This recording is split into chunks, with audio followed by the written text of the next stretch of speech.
নমস্কার বন্ধুরা, মনোবিদ্যার চ্যানেলে তোমাদেরকে আরও একবার সবাইকে স্বাগত জানাই। আজকে ভারতে মনোবিদ্যার যে বিকাশ বা ইন্ডিয়ান সাইকোলজি, যেটা আমরা আজকে দেখতে পাচ্ছি যে ভারতে মনোবিদ্যা দিনের পর দিন অত্যন্ত জনপ্রিয় হয়ে উঠছে। কিন্তু এই যে জনপ্রিয়তার শুরু কোথা থেকে হয়েছিল সেটা আজকে আলোচনা করব।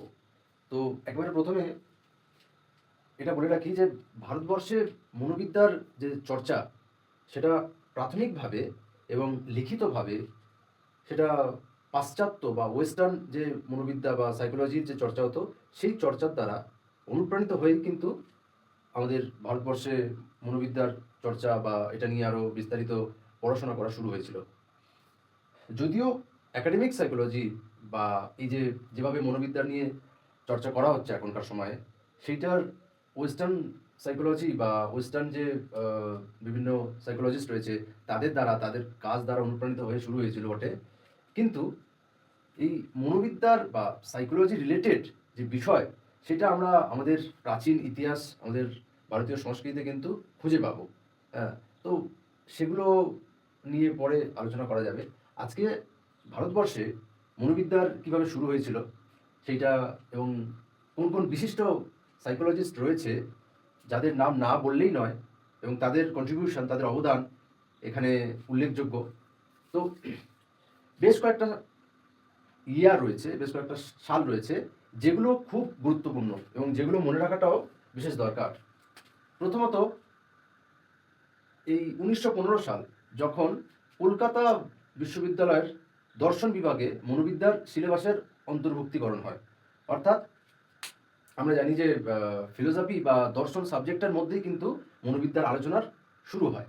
অর্থাৎ মনোবিদ্যা আলাদাভাবে আমরা আলোচনা শুরু করিনি একেবারে। এটা প্রথমেই ফিলোসফির একটা অংশ বিশেষ হিসেবেই আলোচনা করা হতো এবং পাঠ্যক্রমের অন্তর্গত ছিল।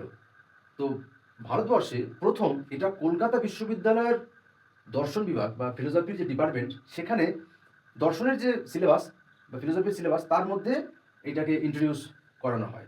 আর সেটা হচ্ছে 1915 সালে। তারপরে 1916 সালে, এই ইয়ারটা আমাদেরকে সবচেয়ে ভালো করে মনে রাখতে হবে। এই সালে 1916 সালে ওই একই বিশ্ববিদ্যালয়, কলকাতা বিশ্ববিদ্যালয়ে প্রথম মনোবিদ্যা বিভাগের অর্থাৎ সাইকোলজি ডিপার্টমেন্টের প্রতিষ্ঠা হয়। এবং আরও একটি ইয়ার, যেটা 1925 সাল, এখানে এন সেনগুপ্ত, একজন অন্যতম পথিকৃত ভারতীয় মনোবিদ্যার বিকাশে, তিনি প্রতিষ্ঠা করেন ইন্ডিয়ান সাইকোলজিক্যাল অ্যাসোসিয়েশন, যেটা আজকের দিনেও অত্যন্ত জনপ্রিয়। এবং 1938 সাল, যেখানে কলকাতা বিশ্ববিদ্যালয়ে অ্যাপ্লায়েড সাইকোলজির ডিপার্টমেন্ট প্রতিষ্ঠিত হয়। আচ্ছা, এবার যে সমস্ত বিশিষ্ট মনোবিদ ভারতীয় মনোবিদ্যার বিকাশে বা ভারতে মনোবিদ্যার চর্চায় বহুলভাবে পরিচিত, তাদের বেশ কয়েকজনের নাম এবং তাদের অবদান, সেগুলোর কথা বলবো। প্রথমে আছে স্যার ব্রজেন্দ্রনাথ শীল। তো একদম প্রথম দিকে কলকাতা বিশ্ববিদ্যালয়ে অধ্যাপক ইনি ছিলেন এবং সেখানে মনোবিদ্যার যে পড়াশোনা এবং সেটাকে আরও বেশি সুদূর প্রসারী করে তোলা, সেই কাজে এই ব্যক্তির, এই মনোবিদের অন্যতম ভূমিকা আছে। এবং এখানে দেখতে পাবে তোমরা একটা বিষয়, যে প্রায় বেশিরভাগই দর্শন অর্থাৎ ফিলোসফির সাথে সাথেই মনোবিদ্যার আলোচনা করত। এবং প্রথমেই কিন্তু বেশিরভাগই ফিলোসফির সাবজেক্ট নিয়ে পড়াশোনা করেছেন এবং তারপর তাদের যে আগ্রহটা, ইন্টারেস্টটা, তারা মনোবিদ্যার দিকে নিয়ে গেছেন বা মনোবিদ্যার দিকে শিফট হয়েছে বলা যেতে পারে। তো স্যার ব্রজেন্দ্রনাথ শীল সম্পর্কে যেটা বলা দরকার, সেটা হলো প্রথম মনোবিদ্যার সিলেবাস রচনা করেন ইনি। এটা খুবই গুরুত্বপূর্ণ একটা বিষয় এবং সেটা এক্সপেরিমেন্টাল সাইকোলজি বা পরীক্ষণমূলক মনোবিদ্যার যে সিলেবাস তিনি রচনা করেন। এবং কলকাতা বিশ্ববিদ্যালয়ে প্রথম মনোবিদ্যার ল্যাবরেটরি প্রতিষ্ঠা করেন স্যার ব্রজেন্দ্রনাথ শীল। তো এনার সম্পর্কে দুটো তথ্য বেশ গুরুত্বপূর্ণ। আমি অনেক বেশি তথ্য এখানে সংগ্রহ করিনি বা এখানে তুলে ধরার চেষ্টা করিনি। প্রত্যেকটা ভারতীয় মনোবিদের সম্পর্কে যতটুকু বেশি গুরুত্বপূর্ণ রয়েছে ততটুকুই আমি এখানে তুলে ধরার চেষ্টা করেছি। এরপরে নরেন্দ্রনাথ সেনগুপ্ত সম্পর্কে দেখব। নরেন্দ্রনাথ সেনগুপ্ত 1923 সালে ইন্ডিয়ান সায়েন্স কংগ্রেস অ্যাসোসিয়েশনে মনোবিদ্যা ও শিক্ষা বিভাগ এইটাকে ইন্ট্রোডিউস করায় এবং পরে 1925 সালে তিনি ওই ইন্ডিয়ান সায়েন্স কংগ্রেস অ্যাসোসিয়েশনের সভাপতিও নির্বাচিত হন। 1925 সালে ইন্ডিয়ান জার্নাল অফ সাইকোলজি নামে একটি পত্রিকা তিনি প্রতিষ্ঠা করেন এবং 1940 সালে কলিকাতা বিশ্ববিদ্যালয়ে পরীক্ষণমূলক মনোবিদ্যার বিভাগ স্থাপন করেন। একে একে দেখতে পাচ্ছি আমরা যে ভারতে মনোবিদ্যার সূচনা এই কলিকাতা বিশ্ববিদ্যালয়ের থেকেই শুরু হয়েছিল। কলিকাতা বিশ্ববিদ্যালয় আমরা জানি যে অন্যতম একটা প্রাচীন বা অন্যতম একটা আর্লিয়ার বা একদম শুরুর দিকের একটা বিশ্ববিদ্যালয়, এবং এখানেই কিন্তু মনোবিদ্যার পঠন পাঠন, মনোবিদ্যার সূত্রপাত, মনোবিদ্যা নিয়ে আলোচনার সূত্রপাত এখানেই শুরু হয়। তারপরে নরেন্দ্রনাথ সেনগুপ্তের একটি বই রয়েছে যেটি রাধাকমল মুখোপাধ্যায়, যিনি একজন ভারতীয় সমাজবিদ, তার সাথে যুগ্মভাবে তিনি এটি লিখেছেন। বইটি হলো introduction to social psychology, mind in society. এই বইটার নাম উল্লেখ করে অনেক সময় তোমাদের পরীক্ষা এসেছে।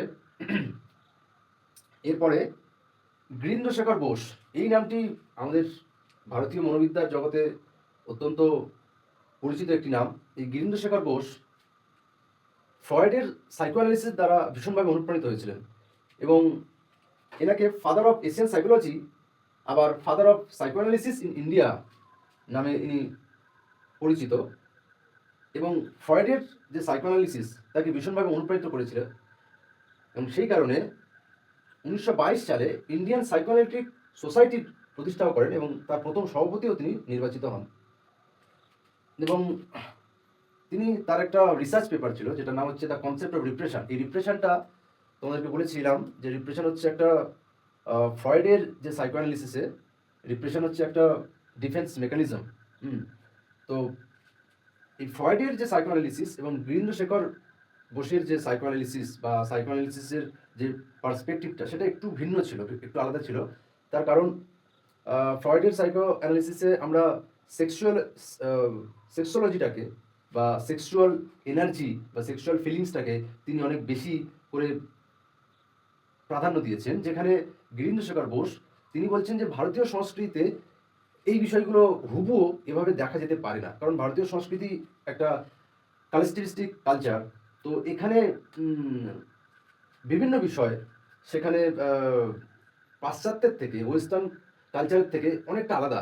তো এই কারণে ভারতে যদি সাইকোঅ্যানালিসিসের আলোচনা করতে হয় তাহলে একটু ভিন্নভাবে আলোচনা করতে হবে।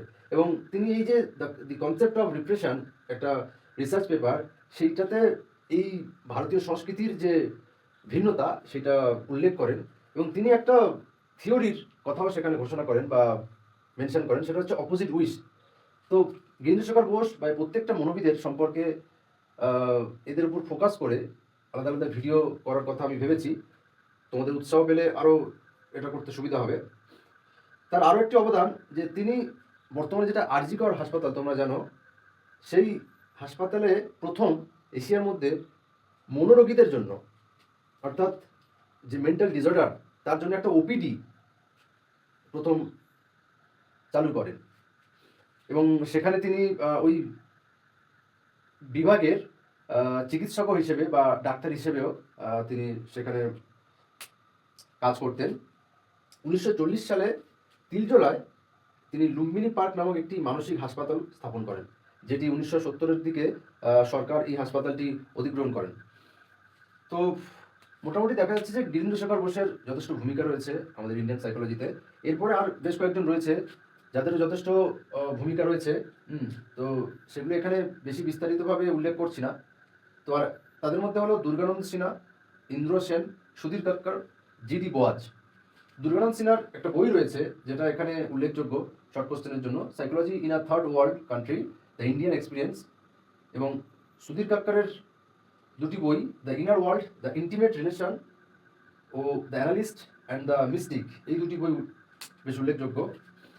ইন্দ্র সেনের সম্পর্কে বলতে গেলে, ইন্দ্র সেন তিনি ঋষি অরবিন্দুর দ্বারা ভীষণভাবে ইনফ্লুয়েসড হন এবং তিনি ঋষি অরবিন্দু যেখানে ইন্ট্রিগাল যোগার সম্পর্কে বলে গেছেন, তো তিনি ঋষি অরবিন্দুর সংস্পর্শে এসে ওই ইন্ট্রিগাল সাইকোলজির উপরে অনেক কাজ করেছেন তিনি, এবং ইস্টার্ন ওয়েস্টার্ন সাইকোলজি পুরস্কার দ্বারা তিনি সম্মানিত হন। জিডি বোয়াজ, যিনি মাদ্রাজ বিশ্ববিদ্যালয়ে বিভিন্ন ডিপার্টমেন্ট যেমন অ্যাপ্লায়েড সাইকোলজি, সোশ্যাল সাইকোলজি, এরকম বিভিন্ন ডিপার্টমেন্টের প্রতিষ্ঠার সাথে যুক্ত ছিলেন এবং তিনি প্রথম মাদ্রাজ বিশ্ববিদ্যালয়ের জার্নাল নামক একটি পত্রিকা প্রতিষ্ঠা করেন এবং সেটির সভাপতিও নির্বাচিত হন এবং নিয়মিতভাবে সেখানে সাইকোলজির আলোচনা চলতে থাকে। তো এখানে যে সাইকোলজিস্টগুলোর নাম উল্লেখ রয়েছে, এর বাইরেও ভারতীয় মনোবিদ্যায় বর্তমানে অগণিত সাইকোলজিস্ট রয়েছে। তাদের নাম এখানে সব উল্লেখ নেই, কিন্তু তাদের কাজও যথেষ্ট গুরুত্বপূর্ণ ভারতীয় মনোবিদ্যার চর্চায়। তো এখানে যতটা সম্ভব শর্ট কোশ্চেনের জন্য সুবিধা হবে সেই রকমভাবে আমি এটা তৈরি করেছি। তোমরা পারলে এটাকে স্ক্রিনশটও মেনে নিতে পারো। তো এভাবে আজকের সাইকোলজির ক্লাস এখানে শেষ করছি। পরের ভিডিওর জন্য তোমরা তৈরি থেকো।